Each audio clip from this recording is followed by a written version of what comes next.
앞부분에서 이제 지도를 먼저 보여드리겠습니다. 각 나라 때 이 도복 도를 봐요.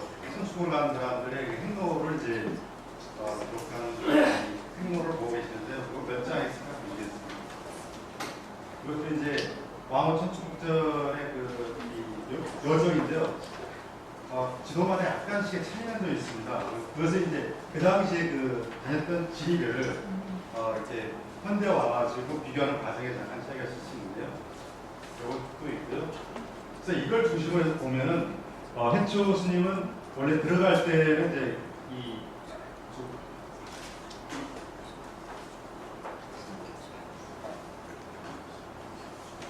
광주에서 시작을 해가지고 해로로 해서 이렇게 동천축구로 들어갔다고 하십니다.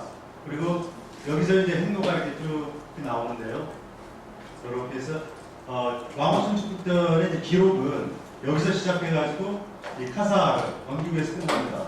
그래서 왕후 천축국이라고 했을 때 오천축국은 동서남북의 천축국에다가 중천국을 이렇게 오천축국이라고 합니다. 그러면 이쪽에 이 지리적 배경을 알아야 되면 이쪽은 이제 마가다가 중심에 약간 아우레 왕조의 아쇼팡 유적들이 있던 지역이고요.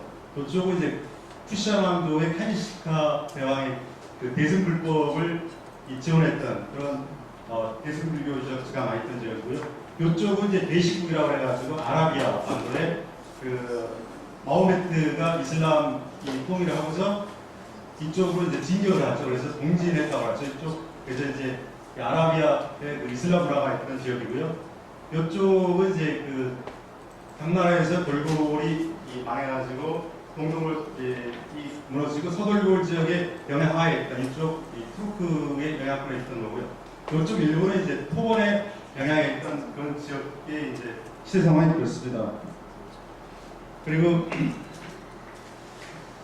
이제 지금부터는 내용을 간략하게만 해서 이렇게 보여드리겠습니다.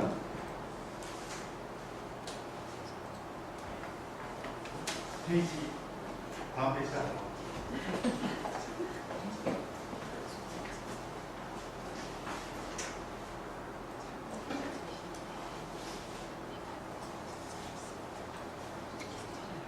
요거는 막국을 전경에 다 보셨으니까 넘어가고요. 이제 요 슬라이드는 이제 정주일 교수님이 아마 이 당시 해초 스님이 순례할 때 모습을 한번 재현해보자 해서 아마 재현한 그림인 것 같습니다. 그리고 이제 해초 스님에 대해서 지금부터 한번 살펴보기로 하겠습니다. 해초 스님은 생물연대가 704년에 태어나셔가지고 797년에 돌아가셨고요. 이분의 생존의 시기는 신라의 이제 성동왕 또는 경동왕 때 시대에 생존하셨고, 이 당시에 당나라는 이제 현종이 이제 치세였고, 그 다음에 아까 설명한 당나라하고 쭉 시대적 연대가 되겠습니다. 그리고 스님께서는 이제 신라에 태어나가지고 719년 약 한 16세 때 이제 성동왕 때 당나라를 건너가서 남인도에서 오셨던 밀고 승려신 금강제한테 불도를 배웠고요. 그러면 금강제의 권으로 아까 보셨듯이 바닷길로 해서 남인도, 동인도에서 시작해서 남인도, 서인도 이제 그래서 쭉 기행을 하시고 나서 왕후 천축국은 상고를 지으셨는데, 원래 이 상고를 지었다는 기록은 있었으나 전해지지는 않았다고 합니다. 그런데 우리가 앞쪽에서 봤듯이 펠리오에서 왕후 천축궁전이 도락에서 이제 발견이 돼가지고 구체적으로 왕후 천축궁전이 있었구나 것이 확인이 되었습니다. 그런데 이 왕후 천축궁전의 저자가 해초라는 사실은 이제 일본인 학자인 다카쿠스 준치로라는 사람에 의해서 확인이 됐습니다. 그리고 다카쿠스 준치로라는 분은 이제 이때 간략하게 적어놨으니까 참고하시고요. 시간관계에서 쭉쭉 지나가 있습니다. 그럼 해초 중견단락에 보면 740년에 해초가 인도에서 다녀와가지고 한역에 작수를 했는데, 그 이듬해 이제 금강지가 사망을 하셔가지고 금강지 법통을 이은 이 불공삼장에서 계속해서 밀교를 배웠고요. 그리고 나중에 이제 오대산 그 전원고래사에 들어가서 여생을 보냈다고 합니다. 주요 사항들만 해서 보니까 좀 넘어가겠습니다.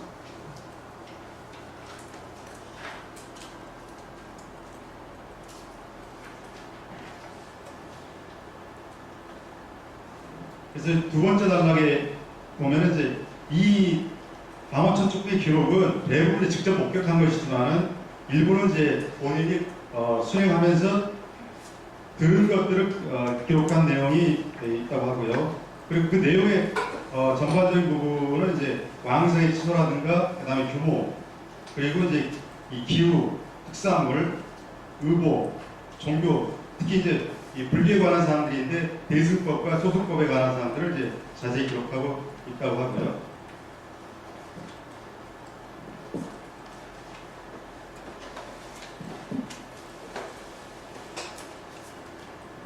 여기서 내용을 볼 것 같은 중간쯤에 중국을 포함해 동양에서 그에 앞서 아시아 대륙의 중심부를 해로와 융으로 일주한 사람은 없었다고 합니다. 그러니까 이전에 이제 가신 분이 법변 스님하고 현장 스님이 가셨는데 이분들이 가는 길은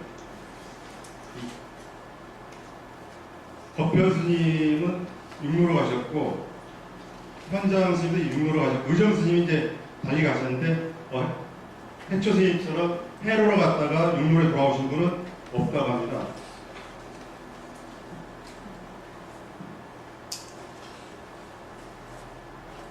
그래서 앞주 위에 보면은 스님의 여인들은 이제 마르코 폴로의 동방경락하고 오도록의 공유기 그리고 이분 바스타 여인과 함께 세계 4대 여인으로 꼽힌다고 합니다.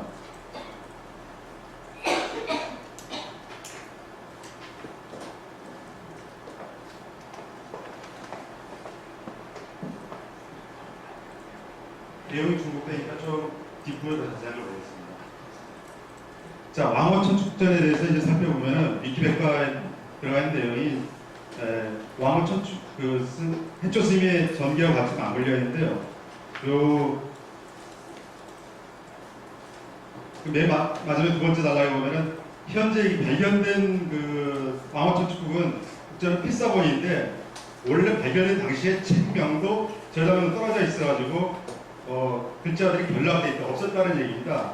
그런데 이제 이 왕어천 축전에 관한 내용이 실려 있었던 게 해협이 지은 해초 일체 경우에 이제 왕어천 축전은 그 제목하에 어휘들이 설명이 되어 있는데 그 어휘 설명 부분하고 왕어천 축전에 해류가 발견된 그 내용하고 일치해서 이게 왕어천 축전이구나 하는 것이 알려지게 됐다고 합니다.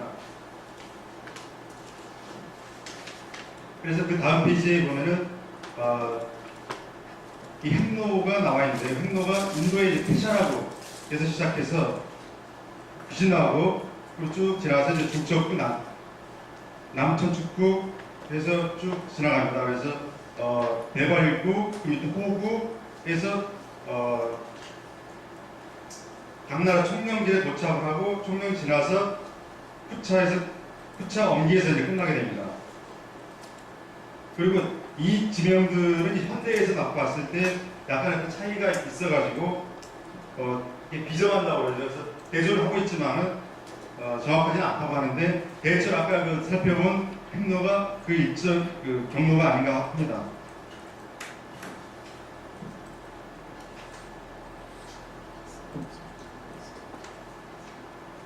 그래서 이 일정을 좀 더 자세히 살펴볼 것 같으면은 인도 중부의 겐지스강에 이제 마가다고 아까 말씀드렸죠. 거기서 이제 시작을 해서 이 중간에 쿠시나가는 이제 열반처죠. 쿠시나라를 지나가고 그리고 또 그 밑에 최초의 주민 정상가에 있는 이 자그리아 왕사상이라고 하죠. 그쪽을 지나갑니다. 그리고 나중에 이제 이 남쪽으로 오는데 그때 이제 부나가야를 거치고요. 그 다음에 용수보살 수행했다고 하는 남천축을 쭉 지나가게 됩니다. 그리고 부천축구 쪽에 와갖고는 캐시모를 지나가고요. 그래서 아까 얘기했던 게 동일합니다. 그래서 제가 자료를 여러 번에서 수합을 하다 보니까 나오고 있는데요. 시간이 되면 뒤쪽에 이제 왕어천축제 직접 그 번역을 한 게 있으니까 살펴보기로 하고, 시간이 없으면 이 정도에서 지나가겠습니다. 그리고 이제 왕어천축전 관련해 가지고 원본이 국내에서 전시회가 있었는데, 이때 이제 전시했던 내용을 이제 신문에 들은 겁니다. 그 내용이 그때 보면은 한겨레신문 2010년 6월 29일자에 보면은 2010년 12월 18일서부터 그 다음에 4월 3일까지 열렸다고 하고요. 그 사항은 인터넷 조회를 해보니까 이제 사진하고에서 쭉 나와 있는데 제가 캡처를 못했습니다. 이게 안 되게 되더라고요.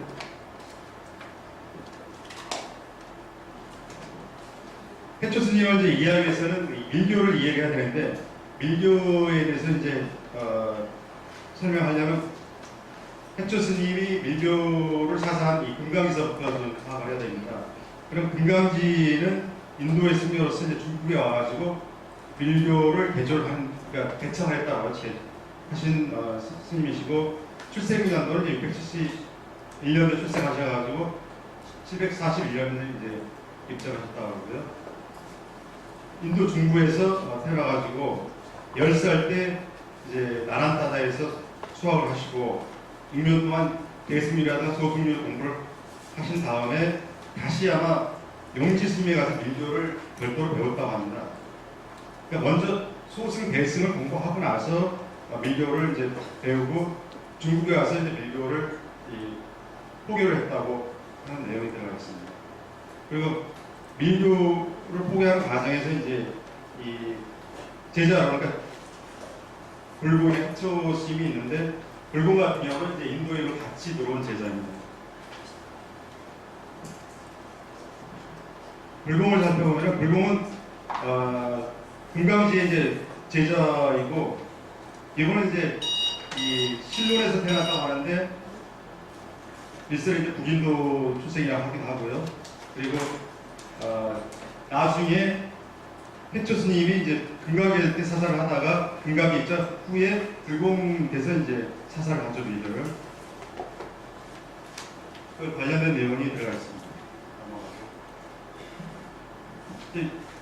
해초 스님을 알기 위해서 이제 왜 이분이 그 인도까지 가야 했는가 해서 알아야 되는데, 인도를 가게 된 것은 밀교를 공부하기 위해서 가신 거고요. 밀교에 관한 내용들이 쭉 많이 있는데, 아까 우리 워측 스님의 유식사상을 살펴봤듯이 자세히 들어가게 되면 너무 깊게 들어가니까 나중에 제가 자료를 넘기면은 그때 같이 공부해 보도록 하고요. 간단하게 설명하면은 밀교는 이제 이 현교의 대비한 말로 이제 비밀을 가리킨다 하는 내용입니다. 그리고 중국에서는 이제 밀종이라고 불렸다 하고요. 다른 말로는 이 금강승이라고 표현한다 합니다. 그래서 금강승이라는 게 티베트 밀교에서 가장 많이 쓰였던 용어고, 지금 현재도 티베트 밀교가 이제 그대로 남아있죠. 저 밀교 금강석이 정정하냐면 다이아몬드 수트라는 금강불계라는 게 있어요. 다이아몬드처럼 단단한 지혜를 금강경 반야신경 전부다 좋게 반야 그걸 반야라고 합니다. 자, 그래서 이 불교가 된 배경이 있는데요. 원래 이제 불교 역사하고 맞물려서 아까 나왔었는데, 그러면 수강관계상 인도 쪽을 먼저 들어가 보겠습니다. 원래 인도 초기 불교에서는 이 주술이라든가 그 민간 신앙에 대해서 거부를 했었는데, 일부에서는 아마 이제 그 민간의 주술이라든가 그 치료요법들이 있었던 모양입니다. 그 내용도 뒤쪽에 있으니까요. 제가 다시 보기라고. 네. 이거 이제 잠배 수면인데 이거 넘어가고. 이것도 넘어가겠습니다. 중국의 밀교를 보면은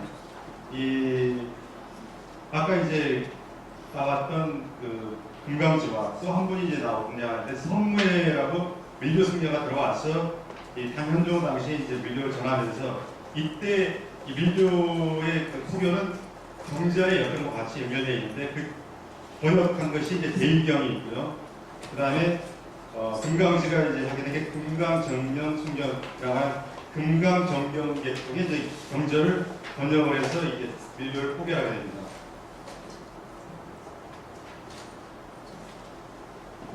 한국의 밀교는 이제 자료가 그렇게 많지는 않아. 이제 이게 우리 불교사에 보면 일본, 안흥, 검량, 해통 같은 분들이 이제 신라 밀교의 초기 대표적인 승려들이라고 합니다.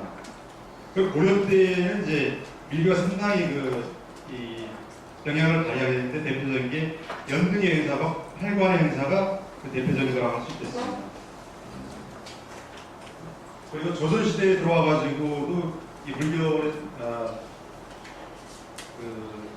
어느 정도 명맥이 끊기긴 했지만 이 출판 부분에서 더 많이 간행됐다고 하는 게 대표적인 게 아까 박사님 말씀하신 천수경 같은 게 이제 그 다란이 그 내용이 들어가 있는데 천수경이 발행돼서 이때 이제 이 불교가 민간 그러니까 산으로 들어가면서 천수경 같은 게 많이 읽히고 그런 과정에 불교가 이제 스탑이 됐다고 보여집니다. 일본 같은 경우는 이제 지원조로서 이제 들어가고요. 티베트 불교는 내용이 하도 많아서 생략하겠습니다. 밀교의 이제 이 역사라든가 쭉 이런 내용이 있는데 뭐 지나가고요.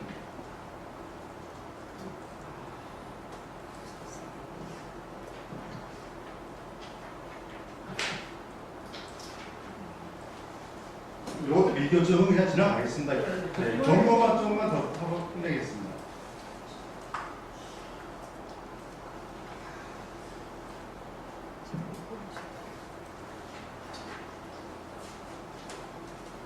경로도 이제 다 할 수는 없으니까 대표적인 몇 가지만 하겠습니다.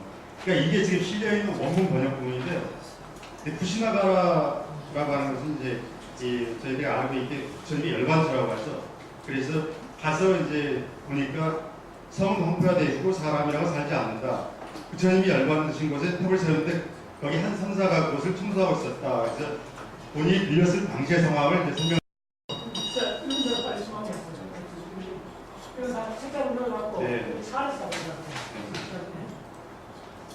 그럼 하나 더 보겠습니다. 대표적인요. 이 중천축에 갔더니 이제 여기에는 이 굉장히 넓고 왕은 이제 900마리 코끼리를 가졌고 이 대수경들은 이제 300이나 200마리씩 코끼리를 가졌다. 그래서 이 나라의 그 국력의 상태를 설명하고 있고 그 밑에 보면은 의복, 언어, 풍속, 법률도 이제 가사천축국이 다 비슷하다. 그리고 남쪽 부분이 약간 다르다. 그 밑에 보면은 토지는 매우 따뜻하여 온갖 풀이 항상 푸르고 해서 이 기후에 관한 부분들이 들어가 있습니다. 그리고 음식물은 뭐 쌀, 양, 그리고 고리 같은 걸 먹는다고 되어 있고 그 밑에 보면 이제 이 가난한 사람이 많고 부자는 적다. 그리고 옷 입는 거에서 보면은 왕과 베스라치들은 잘 입고 이제 가난한 사람은 천조각 정도 걸친다고 되어 있고요. 그 뒷페이지를 보면은 이 생산되는 것들은 이제 점포라든가 코끼리 말, 금분 이런 것들이 생산이 되고, 말 등이 생산이 되고 금분은 생산되지 않아서 외로 수입한다고 되어 있습니다. 그리고 그 밑에 보면은 수령과 백성들은 이제 이 다른 가축을 기르지 않고 소만 기른다. 오히려 버터를 짜서 먹기 때문이라고 설명하고 있습니다. 그리고 이 살색을 별로 좋아하지 않고, 그래서 이 거리에서 이 고기 파는 것을 별로 볼 수가 없다.